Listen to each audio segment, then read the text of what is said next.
ক্যাওসটা mainly হতো ঘুমাতে চায় না, ঘুমের সমস্যার জন্য একটু হতো। বেশি চাপাচাপি করলেও ঘুমোতে চাইতো না। এখন ছেড়ে দিই, যা করবি কর।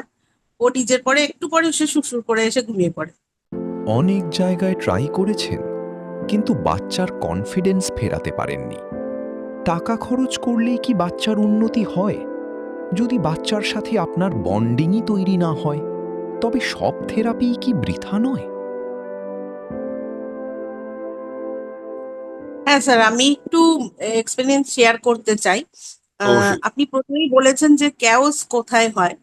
তো আপনার সেশন জয়েন করার পর যখন 2-4 দিন বুঝলাম আগে ক্যাওস হতো, এখন আমাদের কোনো ক্যাওস হয় না বাড়িতে, এটুকু বলতে পারি।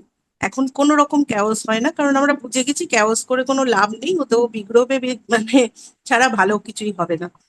আর দ্বিতীয় কথা হচ্ছে যে, যেহেতু আমরা ওকে নিয়ে অনেকদিন ধরে কাজ করছি, এই কাজগুলো কিছুটা যেমন অভ্যাসে পরিণত করা। যেমন ও জানে ডাইনিং টেবিলে গিয়ে খেতেই হয়।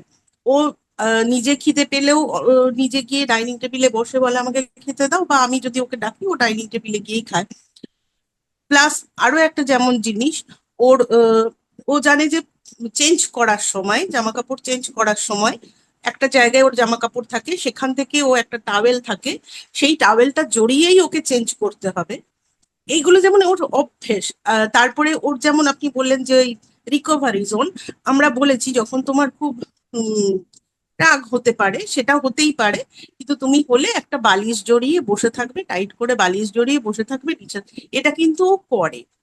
তো এইভাবেই ছোট ছোট অভ্যাস, যেমন বাবার সাথে ঘুরতে যাওয়া ওর একটা অভ্যাস সন্ধেবেলায়। তো ওই 8টার সময় ওকে কিন্তু বলা আছে, ও কিন্তু তার আগে বলে না। ওর 8টা বাজলে তখনই কিন্তু ও যাবে। মানে এইগুলো বলছি, মানে এগুলো একটা অভ্যাসের মধ্যে এক্স্যাক্টলি, দাঁড় করা। এক্স্যাক্টলি এটার কথাই আপনাকে বলছি। এবং আপনার সেই এক্সপিরিয়েন্স আছে বলে আপনি অটোমেটিক্যালি এটা বলতে পারছেন।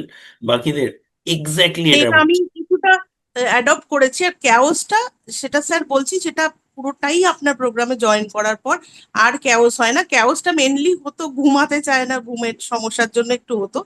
তো এখন সেটাও আর করি না। ও যদি না ঘুমাতে চায় ওকে ছেড়ে দিই, আমরা নিজেদের মতন ঘুমিয়ে পড়ি। ও খানিকক্ষণ পরে দেখি এখন বরং বেশি চাপাচাপি করলেও ঘুমোতে চাইতো না। এখন ছেড়ে দিই, যা করবি কর। ও নিজের পরে একটু পরে সে সুরসুর করে এসে ঘুমিয়ে পড়ে। তাহলে আশা আছে, এটুকু বুঝতে পারছেন?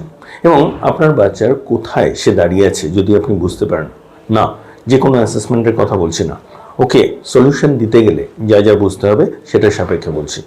যদি সেটা বোঝা যায়, সেখানে কিন্তু সলিউশন দেওয়া যাবে।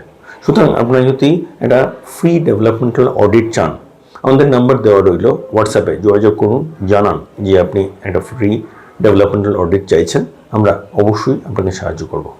এবং যদি আপনি আমাদের সাথে কাজ করতে চান, যদি পুরোটা কীভাবে হচ্ছে বুঝতে চান, আমাদের সেখানেও যোগাযোগ করুন, আমরা অবশ্যই আপনাকে জানাবো। নিচে ডেসক্রিপশনে ডিটেলস দেওয়া রইল, আমাদের স্ক্রিনেও ডিটেলস দেখতে পাচ্ছেন। আমরা আছি আপনার সাথে। নমস্কার।